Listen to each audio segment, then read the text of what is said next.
de días y no mucho más, ¿sí? Mientras que, no sé, una especie de lento crecimiento, la unidad temporal, y eso lo vamos a ver ahora enseguida cuando veamos patrones de ciclos de vida,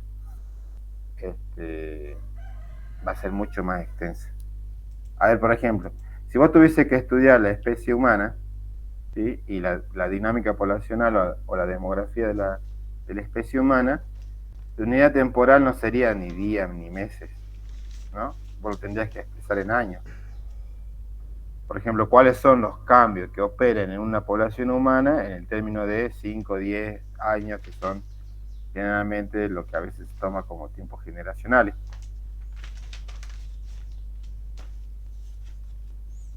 Ah, ok, profe. Gracias. O sea que se toma la generación, digamos, generación en generación, digamos, de cada individuo. Y lo que uno debería tomar lo que uno toma, ponerle en biología, es como tiempo para vos poder ver y estudiar la dinámica poblacional, es lo tiempo que tarda esa especie en reproducirse. Hay, por ejemplo, ¿viste? Ustedes conocen los aloe o esas plantas que son parecidas a los aloes, que algunas están identificadas como esto que se produce el tequila y todo. Estas plantas que salen de roseta abajo y tienen hojas con borde o láminas aserradas o espinosas, aloe básicamente, o el bambú mismo, ¿no? El bambú mismo, fíjense en ustedes, este, que los eventos reproductivos cada cuánto ocurren. Generalmente ocurre, eso lo vamos a ver ahora enseguida, ¿no? Pero ocurren en algunas especies una sola vez en la vida, en algunas especies ocurre al final de su ciclo de vida, mientras que en otra especie ocurre muchas veces a lo largo de su vida y desde temprana edad. Entonces, todo va a depender en ese sentido cuando vos quieras ver la dinámica poblacional, primero que nada, con qué especie estás trabajando y cuál es la biología de esa especie. Y cuando uno habla cuál es la biología de esa especie, entre otras cosas, vos lo que tenés que poder identificar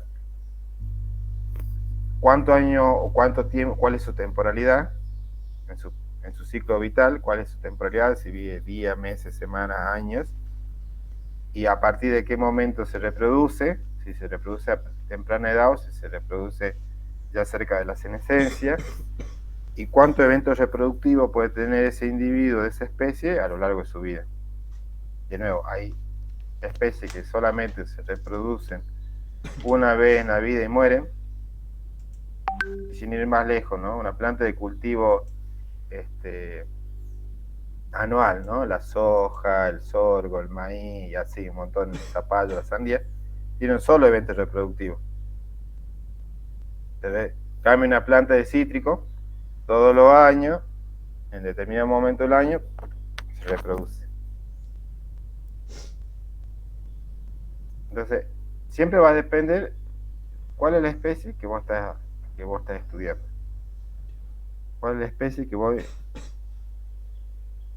empezaste a investigar y que por supuesto vas a encontrar cosas que ya están estudiadas? Entonces, acá, no sé si ahí están viendo, sí. Ese tiempo T+1 va a estar en función de la biología de la especie que vos estás estudiando. Si vos querés estudiar las dinámicas de las moscas, algún tipo de mosca, yo la verdad no sé identificar la especie de mosca, solo sé que la mayoría son drosófilas, pero ponerle estas moscas que producen las gusaneras en los animales domésticos, ¿no? Cuando se lastiman o cuando recién nacen le echan gusanos. Y esa mosca tiene una tasa de crecimiento muy rápido, un ciclo de vida corto, y habría que ver si los eventos reproductivos son más de uno durante su ciclo vital, ¿sí? Pero el NT+1 seguramente va a estar en función de los días mínimamente.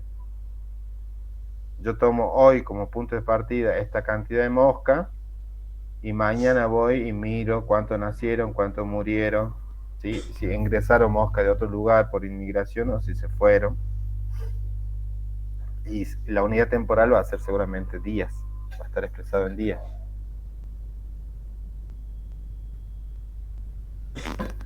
¿Se entiende ahí, Diego? Sí, profe, sí, sí. Toda duda, cuanto más dudas, mejor. Vamos parando, nos damos el tiempo para cruzar, para intercambiar y para ver si para despejarlas. Bueno, una mosca, por ejemplo, sería un ejemplo de organismo unitario o un ejemplo de organismo modular. ¿Qué dicen ustedes?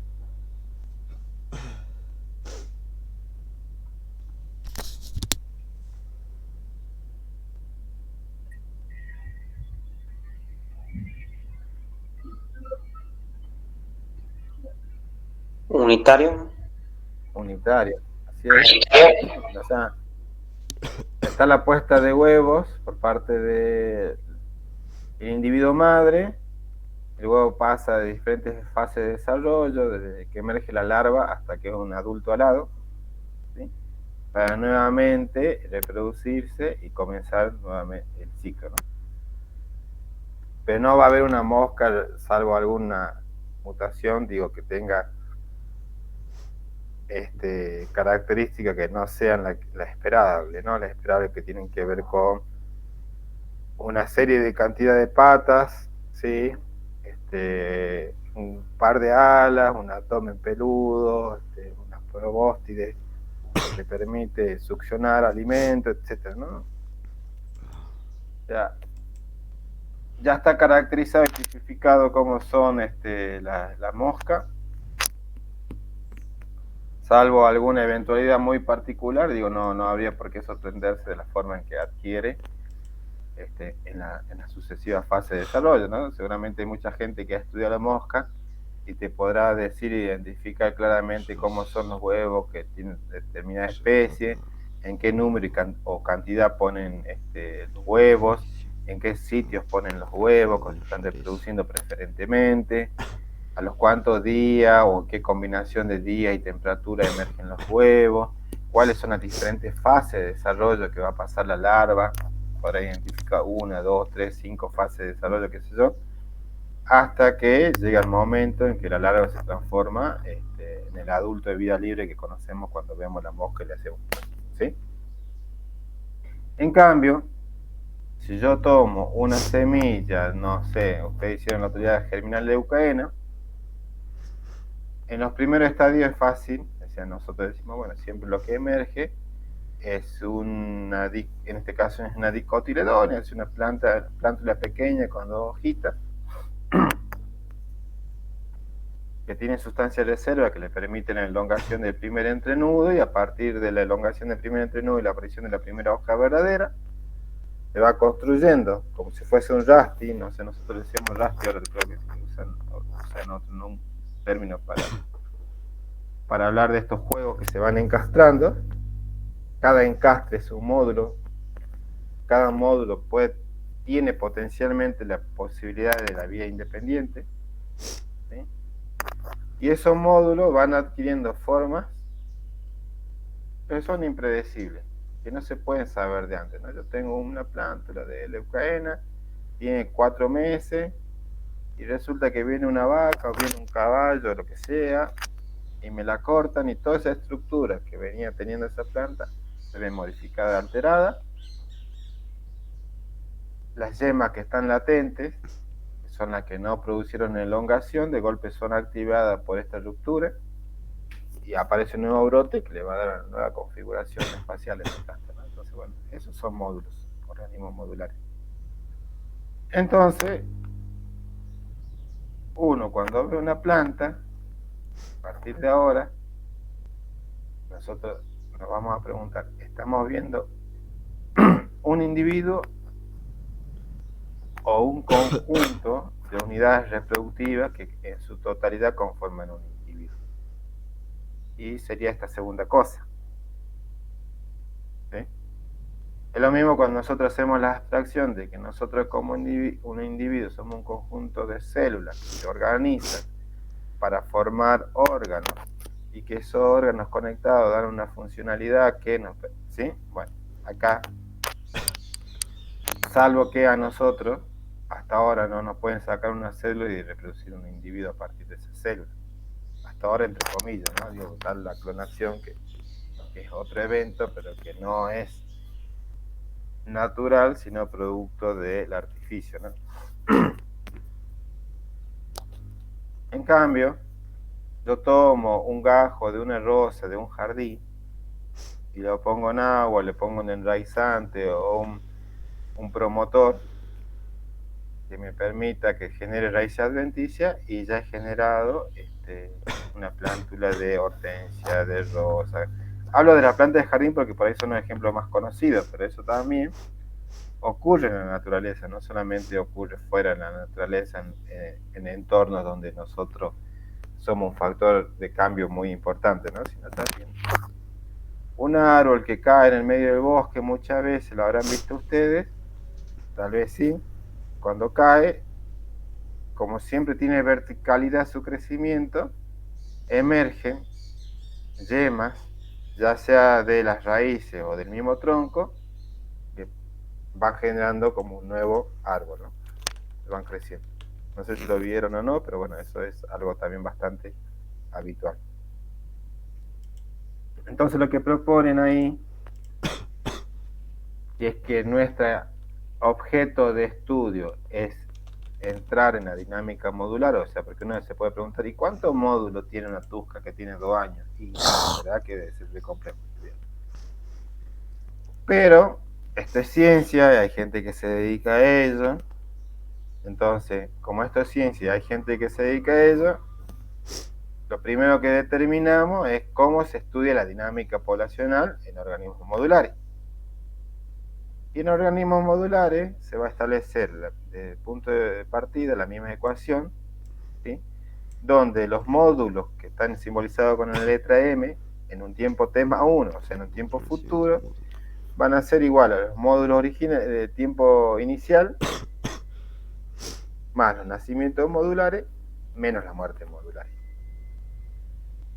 O sea, más los entrenudos con su yema, etcétera, que surgen en una unidad de tiempo, en esa unidad de tiempo que estamos midiendo la población, menos la yema, los entrenudos y sus hojas que mueren en esa misma unidad de tiempo.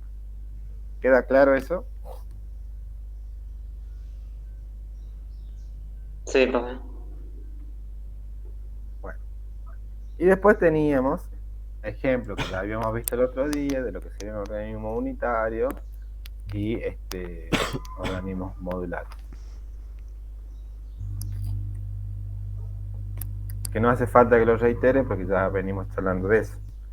Ahora, sigamos desarrollando un poco esta complejidad nueva que aparece cuando nosotros de golpe decimos, bueno, un árbol no es un árbol, sino es un conjunto de individuos que constituye un árbol como un supraorganismo, digamos, ¿sí? Y vamos desarrollando algunas características muy generales de los organismos modulares. En primer lugar, es que el crecimiento de los organismos modulares se va a dar en 2 vías, ¿no? Vertical y horizontal. De acuerdo a la fase de madurez de ese gran superorganismo que es el árbol o la planta, vamos a tener épocas donde se ve favorecido el crecimiento vertical y otras épocas donde se ve favorecido el crecimiento horizontal. ¿Sí? El crecimiento horizontal va a estar dado fundamentalmente por la extensión y la expansión del sistema radicular, ya sea superficial o en profundidad, ¿sí?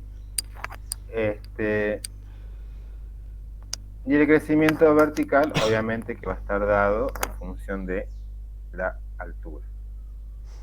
Ahora, nosotros tenemos acá en una gráfica, si llegan a ver, hay un ejemplo de un árbol y de, podría ser una gramínea, ¿no? Y vemos que en el árbol hay uno que es de los 3 individuos que aparecen ahí, que uno tiene mayor altura y los otros 2 una altura menor. y que sin embargo todos Profe, están conectados. se ve Sí. la primera diapositiva. Ah, no, no están saliendo la segunda. Oh, No, profe. a ver, déjame un ratito. Ahí, tampoco. No. Bueno,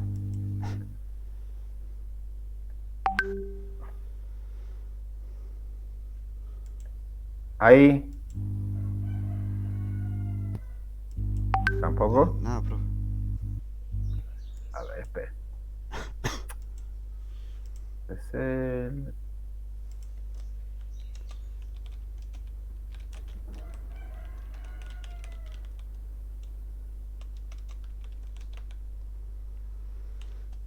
Ahí,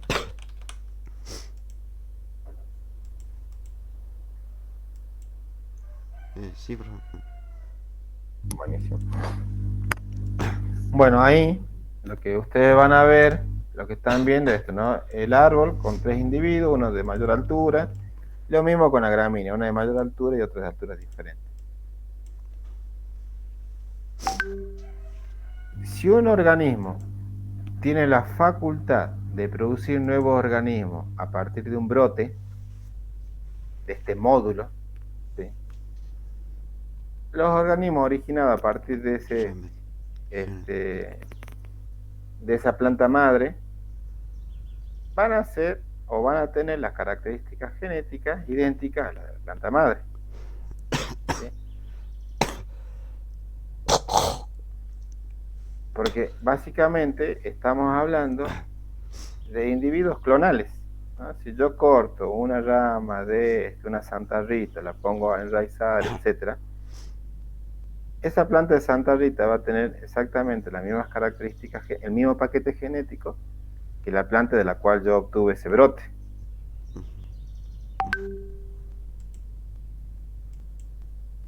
Esos individuos que tienen la capacidad, o esos brotes, sí, esos individuos que tienen la capacidad de una vida independiente y una vida separada de la planta madre, van a ser individuos clonales, ¿sí? Y lo vamos a denominar ramet. Un pasto, ya sea que por sus características estoloníferas o rizomatosas, que tienen que ver justamente con esta capacidad de expansión horizontal, van a generar nuevos individuos de vida libre, pero que van a tener el mismo paquete genético que la planta madre. Vamos a seguir hablando de ramet. Mientras que va a haber un conjunto de individuos que van a provenir de semillas. Aquellos individuos que provienen de semillas, para que la semilla sea originada, hubo una etapa de hibridación y de fecundación en esa planta madre. Por la polinización, ingresando al tubo polínico, ¿sí? y fecundando gineceo. Hay una recombinación, ¿sí?, de los cromosomas que constituyen los gametos masculinos y los gametos femeninos. Esa recombinación le da una característica única a esa semilla. Por lo tanto, ese individuo que proviene de semilla, ¿sí?, va a ser el individuo que nosotros vamos a llamar individuo genético o géneto. Entonces, cuando nosotros hablamos de ramet, ¿sí?, estamos hablando de individuos que provienen de la clonación. Cuando nosotros hablamos de géneto, estamos hablando de individuos que provienen de la reproducción sexual de la planta madre. Entonces, ahí se vuelve a hacer, de nuevo, una repregunta de qué es una población. Porque si yo voy, por ejemplo, las cañas, ¿no? Las chusquias, muchas de las cañas. ¿Cómo se reproducen las cañas?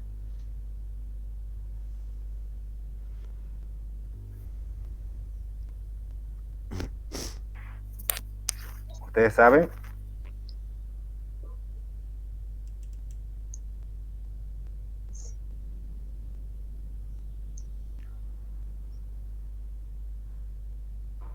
por parte, digamos, del tallo, ¿sería? Claro, son Está bien. rizomas, Rizoma. Ujú. ¿sí? Entonces yo voy y encuentro matorral que es pura caña. ¿Con qué me estoy encontrando, básicamente? Yo digo, bueno, es una población de caña. Sí. Y me pongo a estudiar y resulta que todos los individuos provienen de un único o muy pocos plantas madres. ¿Sí o no? Sí. Entonces, las características genéticas entre ellas van a ser muy similares, si no similares.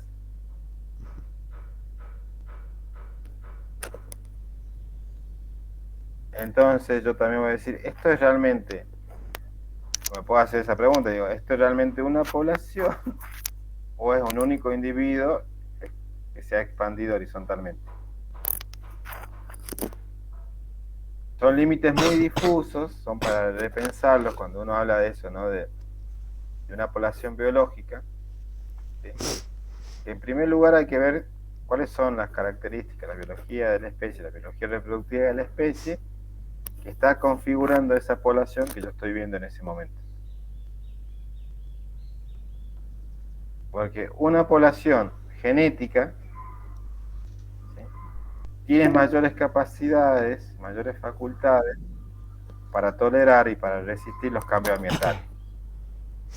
¿Sí? Porque se supone que hay un diálogo, una interacción entre el individuo y el entorno, ambientalmente, pero también con las interacciones, ¿no? Eso que habíamos dicho, que hace a la selección natural. En cambio, una población que está compuesta por individuos clonales tiene menos facultades, ¿sí?, de tolerar o de resistir los cambios. Porque todo en su conjunto va a tener una respuesta muy uniforme a los cambios que ha acaecido en ese sitio. No va a tener la misma plasticidad y la misma capacidad de respuesta, porque todos van a responder más o menos de una forma similar, porque estamos hablando de individuos que tienen las mismas características genéticas. ¿Se entiende?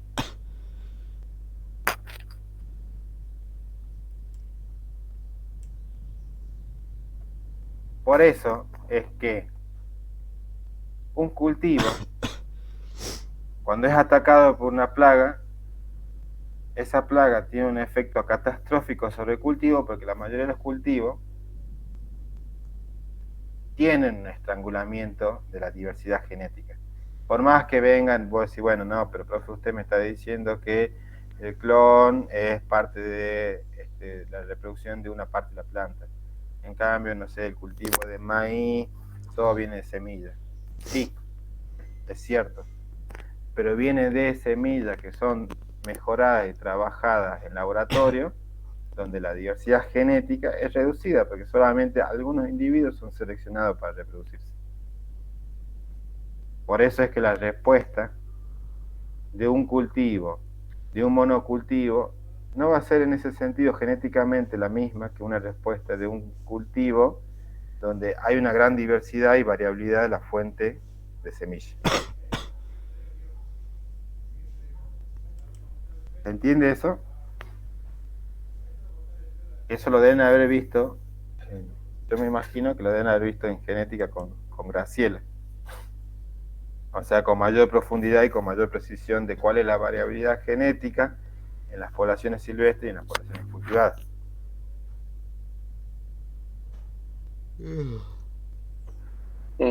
Sí, sí, profe. Sí.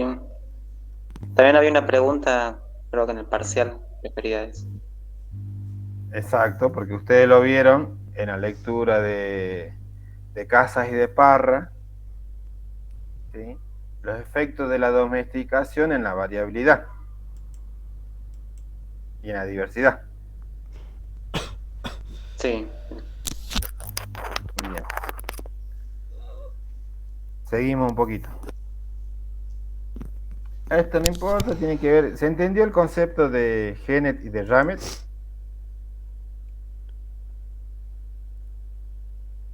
¿Y por qué ese concepto es importante cuando uno fija una población, en este caso vegetal, en que lo que hay que tener en cuenta es que esa población vegetal puede ser una población clonal? No sé si ustedes conocen el palo santo, por ejemplo, en el Chaco salteño, ¿sí? Que una especie que preponderantemente la reproducción es asexual, ¿sí?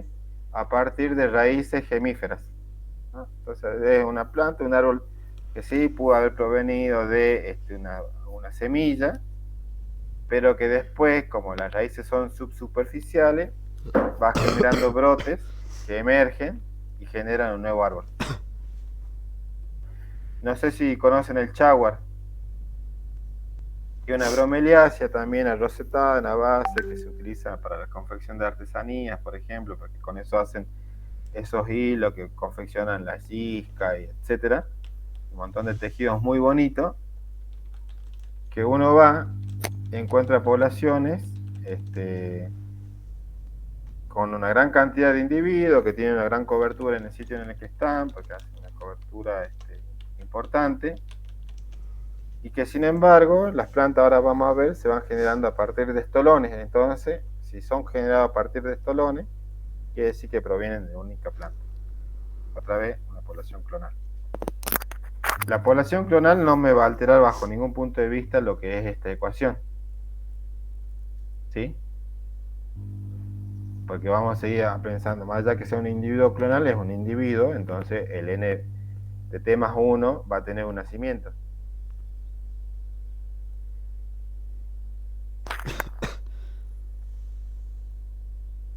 Bueno, esto, ¿no? En especies rizomatosas y estoloníferas, el cambio en edad está asociado con las conexiones, justamente que hay entre ramet. Ahora vamos a ver un ejemplo de eso.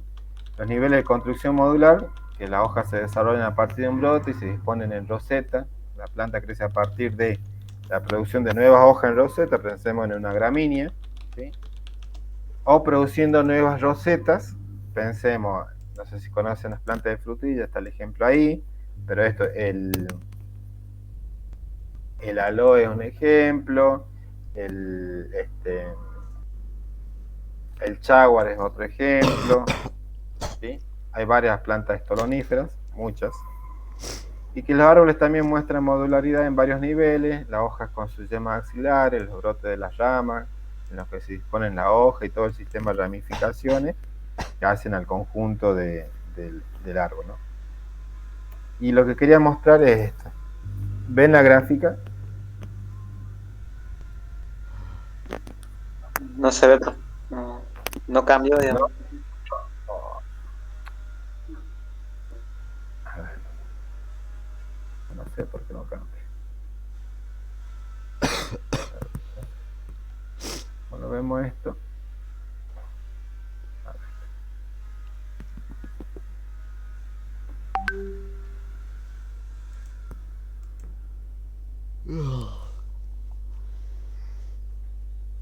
Y con esto cortamos, paramos 5 minutos y hacemos un nuevo enlace. Ahora ven la gráfica. Sí. Este Olcus lanatus es justamente una planta estolonífera, ¿no? Ustedes se ubican bien el chaguar y el aloe, ¿no? El aloe por lo menos seguro. Sí, la aloe. Bueno, pensemos que la generación de individuos se produce eso, ¿no? O sea, está el individuo arrosetado con sus hojas carnosas y sus bordes aserrados, que la extensión de un estolón que se introduce subsuperficialmente en la tierra genera el brote de un nuevo individuo que va creciendo y que con el tiempo va a ser igual en tamaño por lo menos a la planta madre. Y así se van. Esos estolones los vamos a llamar conexiones fisiológicas, ¿sí? Porque tienen la misma función o es análogo a la función que tiene un cordón umbilical. Sí, lo que es excelente. ¿sí? En una cría, en un mamífero. Bueno, en este estudio se hicieron 3 situaciones diferentes. Los Ramet, que serían estos clones, han mantenido y mantuvieron la conexión con la planta, esa conexión fisiológica con la planta madre, lo vamos a denominar en la gráfica UU. Los Ramet, o sea, estos clones, que han sido separados de esa conexión fisiológica, pero que han sido mantenidos en el mismo espacio, en este caso en la misma recipiente, van a ser denominados SU. Y los Ramet que han sido separados de esa conexión fisiológica con la planta madre, pero a su vez colocados en otro sitio, van a ser denominados SM. Y en este estudio, en esta investigación, hay una temporalidad que va de A, B, C, D hasta la D, que está expresado en tiempo, que son 2, 4, 6 y 8 semanas, ¿sí? A las 2 semanas, ¿qué es lo que se ve? La variable de respuesta es biomasa, o sea, el peso, que está sobre el eje de la Y, y sobre el eje de la X nosotros tenemos las 3 situaciones o los 3 tratamientos, si vamos viendo experimentos diferentes. UU, que las plantas están en la misma maceta y con las conexiones todavía presentes entre la madre y la hija. En SU, donde están en la misma maceta pero sin la conexión, y la SM no están en la misma maceta y no tienen conexión. En las primeras edades, como toda cría, el mayor crecimiento va a estar dado en aquellas plantas que todavía conservan la conexión con la planta madre y que están en un mismo sitio. ¿Sí? Pero principalmente los que están en sitios diferentes, estén conectadas o no estén conectadas, esta está en el mismo sitio pero no está conectada, es pequeña, y esta no está ni en el mismo sitio ni está conectada, es pequeña. Entonces en las primeras edades se ve que la conexión con la planta madre es la que más nutrientes le proporciona.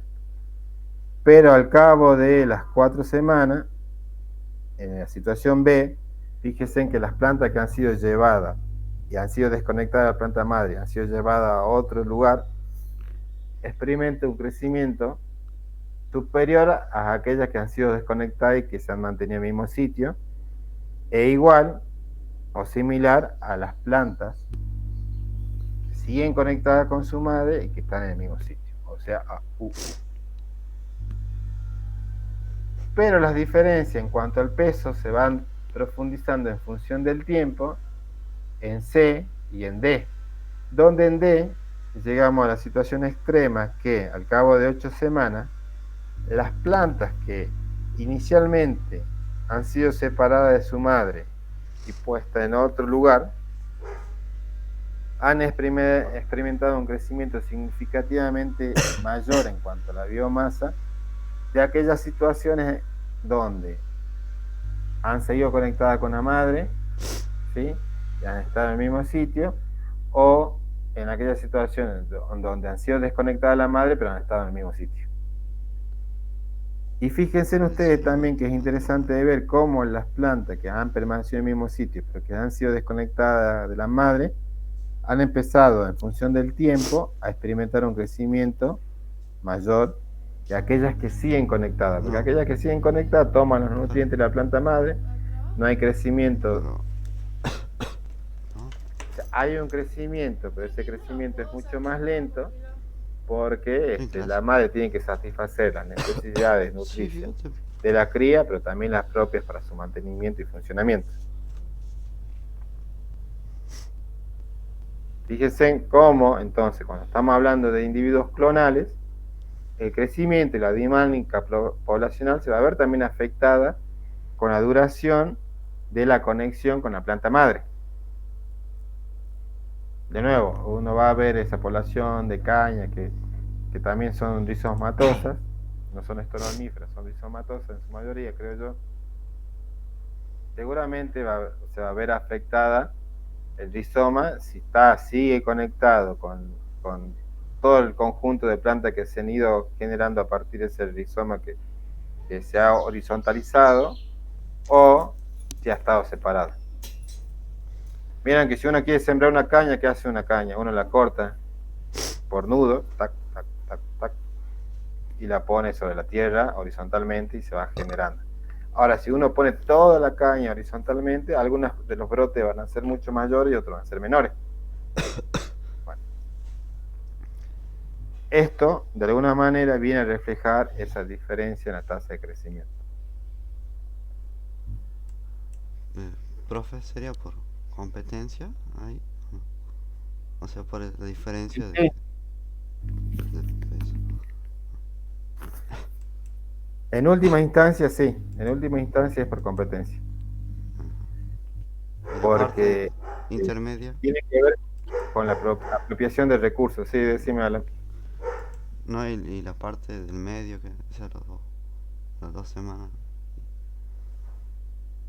Bueno, en la parte del medio, fíjate vos que se va viendo cómo la planta que está totalmente separada de la conexión de la madre y además está en otro espacio, ya no está compitiendo con la madre. Empieza a tener una tasa positiva de crecimiento. Viste que vos ves el ejemplo, a las 4 semanas ya están equiparadas con el crecimiento de aquellas plantas que se han mantenido conectadas con la madre, pero a las 6 semanas ya es mucho mayor el crecimiento de las plantas que han sido desconectadas desde el principio que aquellas que han mantenido contacto, conexión, y aquellas que han sido desconectadas pero que están en el mismo sitio, porque está desconectada, pero como decís vos, empieza a competir con la madre por la incorporación de los nutrientes.